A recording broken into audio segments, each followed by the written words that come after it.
The story of Carlos Creek Winery has a lot of comparisons to how grapes eventually become wine.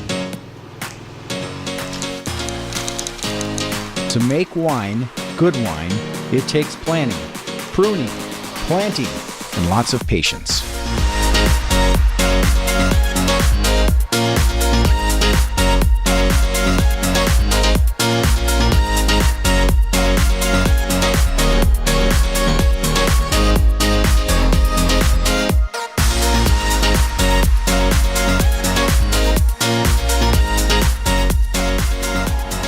Grape growing is not a short-term accomplishment.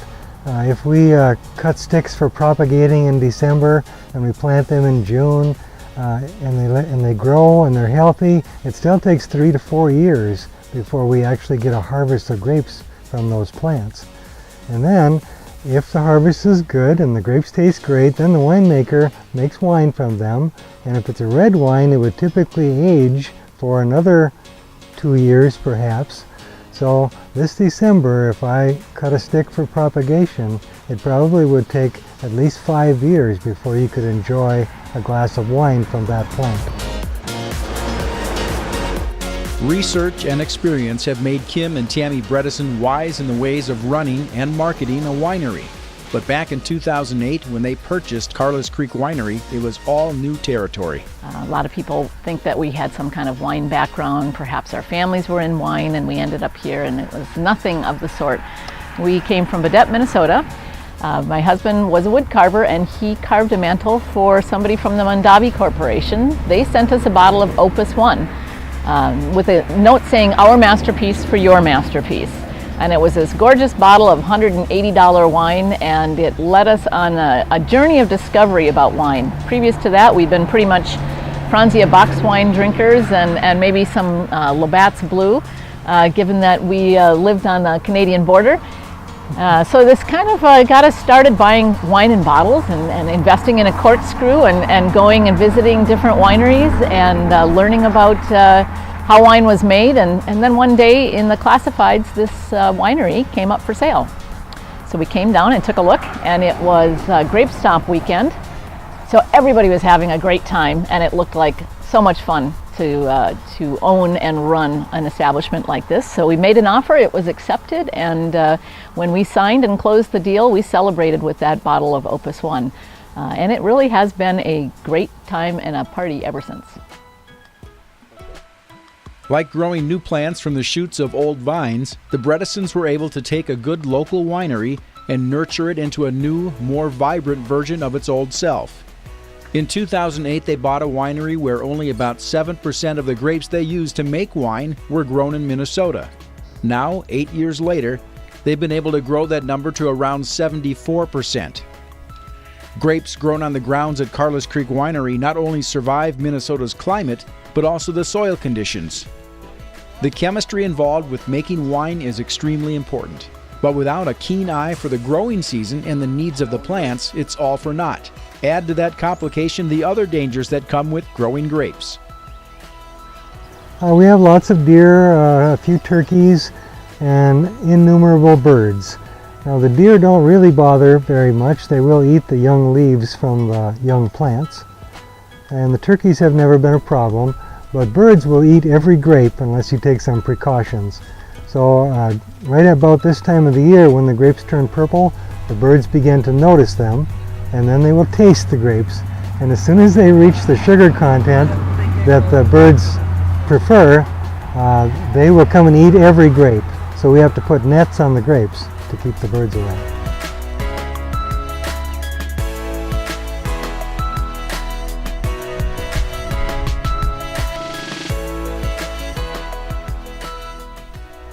Their slogan is "Serious Wine, Serious Fun."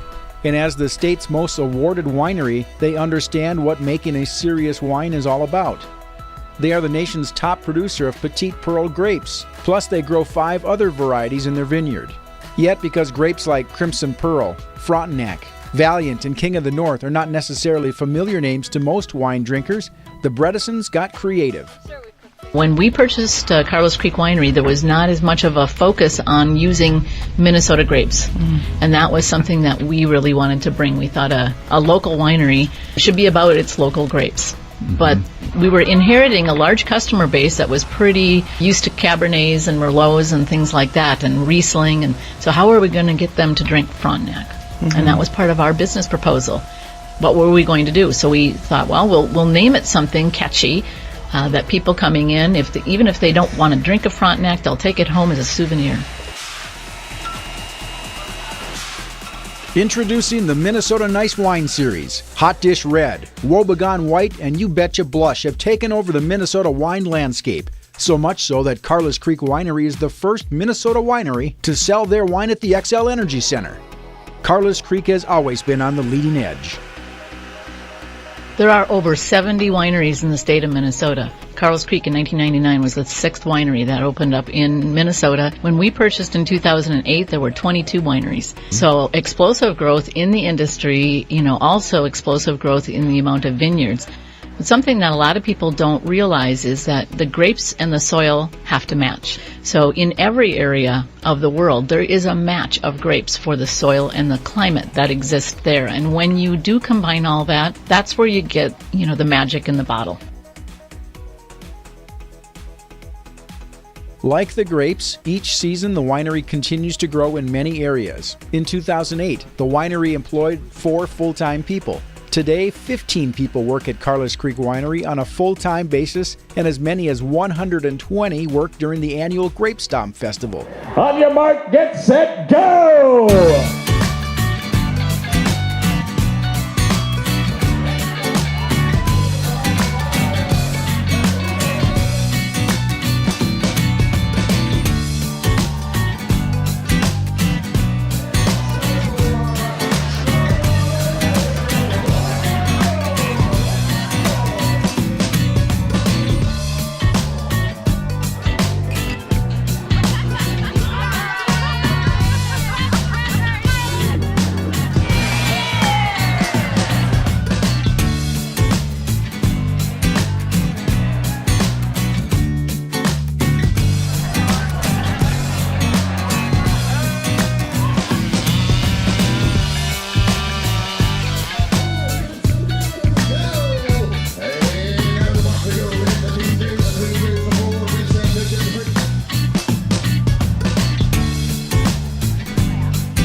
Although the Grape Stomp is the most celebrated event at Carlos Creek Winery in terms of attendance, there is something going on all the time at the winery.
The winery is open nearly every single day of the year, and that is an open invitation to people from all over the world.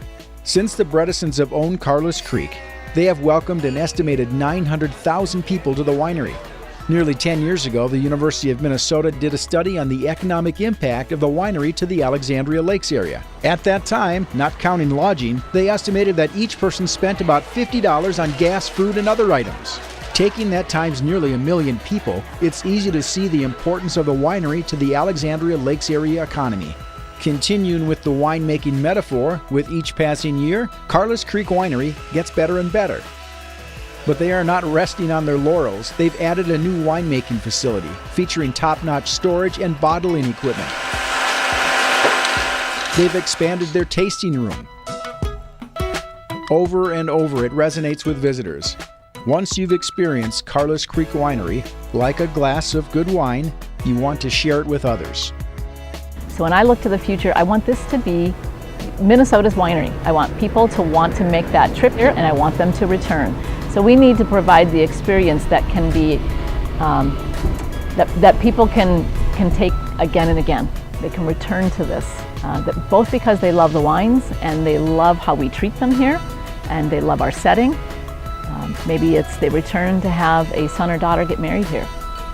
Maybe it's, they return year after year with a group of girlfriends for the Apple Fest or for the Grape Stomp. Maybe they love running between the grapevines and experience a 5K or a 10K in a really unique setting.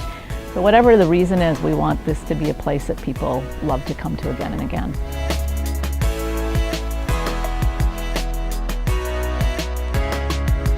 Congratulations, Carlos Creek Winery. You've given us yet another reason to raise our glasses.